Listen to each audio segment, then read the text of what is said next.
నన్ను రుణపడి ఉంటాను మీడియా మిత్రులందరికీ. మీడియా మిత్రులు వీళ్ళందరూ శివ మహోత్సవాన్ని దిగ్విజయంగా ప్రజల్లోకి తీసుకుపోవడానికి మెయిన్ కారణం మీరే. నేను రుణపడి ఉంటా. అదేవిధంగా జిల్లా అధికారులు, జిల్లా పోలీస్ యంత్రాంగము, రాజకీయ నాయకులు, ఫ్రెండ్స్ చాలా కోఆర్డినేషన్గా బాగా చేసినారు. ఎక్కడే కానీ చిన్న ఇన్సిడెంట్ కానీ జరగలేదు. ఎమ్మెల్యేస్, ఎంపీలు కానీ బాగా కోఆపరేట్ చేసినారు. చాలా సంతోషము. ముఖ్యంగా మీకే చాలా రుణపడి ఉంటా.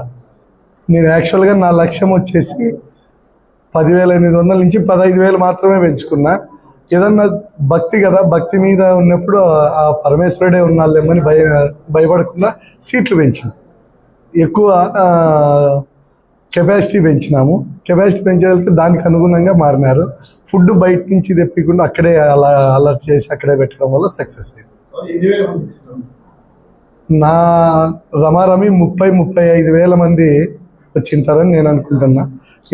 పోలీస్ యంత్రాంగం వచ్చేసి 40-45,000 ఇన్ఫ్లో అవుట్ఫ్లో వచ్చింటుందని వాళ్ళు అంటున్నారు.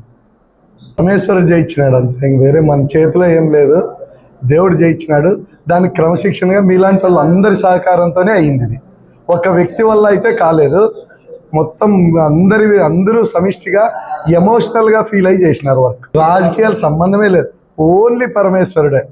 రాజకీయాలకు దీనికి సంబంధమే లేదు. పరమేశ్వరుని దయతో అయ్యింది. ఎప్పటి నుంచినో శివాభిషేకం ఎక్కువ మందితో చేస్తే ఎక్కువ పాజిటివ్ వైబ్ వస్తుందనే ఉద్దేశమే. దీంట్లో మెయిన్ లక్ష్యం వచ్చేసి 30,000 మంది పాల్గొన్నారు. నా అందాసు 30,000 మందిలో 10-20% శివుని కృపకు ఎక్కువ ఎమోషనల్గా అటాచ్మెంట్ అయిందంటే 6,000 మంది. 20% అంటే 6,000 మంది. 6,000 మంది డివోషనల్గా చేంజ్ అయితే ఎంత పీస్ వస్తుంది, ఎంత క్రైమ్ రేట్ తగ్గుతుంది, ఫ్యామిలీస్ ఎన్ని చేంజ్ అవుతాయి. వాళ్ళు మంచిగా మారిన వాళ్ళే ఊరికనే ఉండరు. వాళ్ళు ఆటోమేటిక్గా ఇంకా నలుగురికి చెప్తారు, చెడన్నా తొందరగా ఇదైపోతుంది, మంచి అనేది చాపు కింద నీరు మాదిరి పోతుంది. ఆ ఉద్దేశం తప్ప ఎక్కడ రాజకీయాలు అయితే లేదు. గౌరవ చంద్రబాబు నాయుడు గారి ఆశీస్సులతో చేయగలిగిన అంతే. అంతవరకే. గవర్నమెంట్ బాగుండాలా, నారా చంద్రబాబు నాయుడు గారి గౌరవ ముఖ్యమంత్రి గారి కుటుంబం బాగుండాలా, కుటుంబం బాగుంటే మనం బాగుంటాము అనే ఉద్దేశం తప్ప రాజకీయంగా నేను ఎదగలనే మాత్రం కాదు. పరమేశ్వరుడు ఆదేశిస్తే చీమైనా కుట్టదంటారు కదా. శివుడు చెప్పిందే, శివుని ఆజ్ఞలు అనేది చీమైనా కుట్టదంటారు కదా. ఆయన ఆశీస్సులు ఉంటే చేద్దాం. మన చేతిలో ఏం లేదు, ఆయన ఆశీస్సులే. భక్తులు ముఖ్యంగా భక్తులు క్రమశిక్షణగా పోయినారు. మహిళా భక్తులు బాగా భక్తి శ్రద్ధలతో వచ్చిపోయినారు. ఇంకంతకు మించి నాకేం పూర్వజన్మ సుకృతం అని భావిస్తాను. పోలీస్ యంత్రాంగమే కదా, పోలీస్ యంత్రాంగాన్ని, జిల్లా యంత్రాంగము వాళ్ళ ఇంట్లో ఫంక్షన్ మాదిరి ఫీల్ అయినారు. ఎమోషనల్గా ఫీల్ అయ్యి ఎమోషనల్గా చేసినారు. వాళ్ళు డ్యూటీ అనుకోవడంలా. నిన్న అధికారి పేరు చెప్పకూడదు, దీంట్లో తలనొస్తుందంట. డ్యూటీకి జాయిన్ అయినప్పుడు తలనొస్తుందంట. హెవీ క్రౌడ్ వచ్చేసరికి స్ట్రెస్ ఫీల్ అయినప్పుడు ఆ ప్రాంగణం ఏరియాలోకి వస్తే మొత్తం స్ట్రెస్ ఫీల్ తగ్గిపోయి విపరీతమైన ఎనర్జీతో చేసి 4 వరకు అసలు కాన్షియస్ లేకుండా డ్యూటీ మీద దృష్టి పెట్టినాడు, వేరే కాన్షియస్ లేకుండా. అది పరమేశ్వరుని ఆజ్ఞ ఉంటే అది జరుగుతుందని గట్టిగా నమ్ముతున్నా. గరికపాటి గారికి ఎక్కువ సమయం ఇవ్వలేకపోయినాము. ఎందుకంటే మన శివాభిషేకానికి, కళ్యాణోత్సవానికి ఊరేగింపుగా రావడానికి టైం తక్కువ ఉండి తక్కువ సమయం కేటాయించినాము. కొద్దిగా అందులో తొందరగా అనుకున్నాం, ఎక్కువ టైం లేదు ఏర్పాట్లకి. లేకపోతే ఇంకా పెద్దవాళ్ళని ఎవరినన్నా, ఇంకా వాళ్ళ నాన్నగారినో అట్లా చాగంటి గారిని ఎవరినన్నా ఆహ్వానించి ఇంకా బాగుండేది. ఇంకోటి, భక్తులు ఎక్కువ టైం కేటాయించలేరు. 3 గంటలు 4 గంటలు అంటే కొద్దిగా టైం పడుతుంది. అది నా పూర్వజన్మ సుకృతమే అంతే. నేను అది కల్పించడం అనేది నా స్వతహాగా కాదు, మొత్తం ఫ్రెండ్స్, మీడియా కానీ, జిల్లా యంత్రాంగం కానీ ఆలోచన పుట్టిండొచ్చు. కానీ ఆలోచన పుట్టినంత మాత్రమే వ్యక్తి చేయలేడు. ఖచ్చితంగా పరమేశ్వరుని దయతోనే.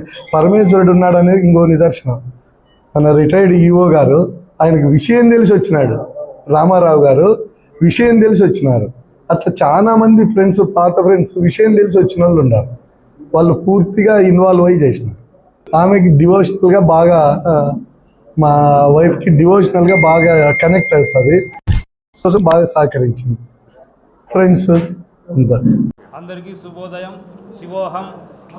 అనంతపురం జిల్లాలో మునుపెన్నడూ లేని విధంగా మహాశివోత్సవం పేరు మీద ఏపీఐఏసి డైరెక్టర్ అయినటువంటి చెల్లా లక్ష్మీప్రసాద్ గారి దంపతుల ఆధ్వర్యంలో దరిమిల 30,000 పైసలకు భక్తులకు ఎటువంటి అసౌకర్యం కల్పించకుండా ప్రతి ఒక్కరికి కిట్టు, వాటికి అవసరమైనటువంటి సముదాయాన్ని సౌకర్యాలు కల్పించి ఇంత గొప్పగా చేసినందుకు జిల్లా ప్రజల తరపున, ముఖ్యంగా నగర ప్రజలు, అధికార యంత్రాంగానికి ఓట్ ఆఫ్ థ్యాంక్స్ చెప్పడంలో భాగంగా ఈ పత్రికా సమావేశాన్ని నిర్వహించడం జరిగింది. ఇందుకు గిన్నీస్ బుక్ ఆఫ్ రికార్డులో కూడా ఎక్కించడానికి ప్రయత్నం చేశారు. కానీ గిన్నీస్ బుక్ ఆఫ్ రికార్డు వారు ఇది హిందుత్వానికి, అంటే ఒక కులానికి, ఒక మతానికి సంబంధించినది కాబట్టి దీన్ని గిన్నీస్ బుక్ ఆఫ్ రికార్డులో ఎక్కించలేకపోయాం.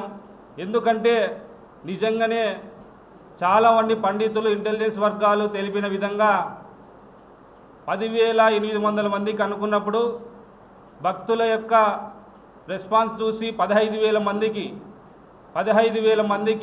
ఒక శివలింగాన్ని, రుద్రాక్ష, వాటికి అభిషేకానికి అవసరమైనటువంటి కిట్టును అందించడం ఇంతవరకు మన రాష్ట్రంలో, వివిధ రాష్ట్రాల్లో అయితే మనకు అవగాహన లేదు, మన రాష్ట్రంలో మొట్టమొదటిసారి అనంతపురం నడిబొడ్డున శ్రీనగర్ కాలనీలో జరిగినటువంటి మహాశివోత్సవమే సాక్షిగా నిలిచింది. దీనికి ఈ జిల్లా నగర ప్రజలు ఈ సువర్ణావకాశాన్ని అంతే అదునుగా ఉపయోగించుకోవడం కూడా జరిగింది. వారికి ఎక్కడైనా చిన్న చిన్న అసౌకర్యాలు కలిగింటే పెద్ద మనసుతో వాటిని స్వీకరించాలని కోరుకుంటూ మీ అందరికీ ధన్యవాదాలు, కృతజ్ఞతలు తెలియజేసుకుంటున్నాను.